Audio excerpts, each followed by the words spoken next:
La Paula, de 16 anys, fa servir el TikTok cada dia. Li agrada penjar vídeos ballant i seguint tendències. Normalment rep comentaris positius de les seves amigues i d'altres nois i noies. Un dia, puja un vídeo que té més visualitzacions del normal. Entre els comentaris n'hi ha alguns que li criden l'atenció. Que guapa! Ets brutal. Al principi li fa il·lusió, però entén que aquests comentaris n'hi ha d'altres diferents. Amb aquest cos podries fer vídeos millors. Segur que en privat encara ets més interessant. Parlem per missatge? La Paula dubta, però acaba responent a un d'aquests usuaris. El perfil sembla normal.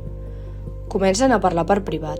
Al principi, ell és amable i li diu que li agraden molt dels seus vídeos, però ràpidament la conversa canvia.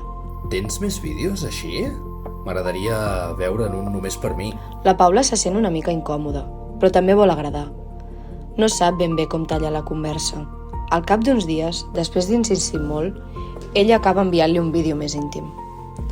Al principi ell reacciona bé. Uau! Increïble! Confio en tu. Això queda entre nosaltres. Però poc després tot canvia. Si no me n'envies més, penjo el vídeo. El puc passar als teus seguidors. La Paula es queda paralitzada. Ara ja no és una conversa, és una amenaça. La Paula sent vergonya, por i molta angoixa. No s'atreveix a explicar-ho a ningú.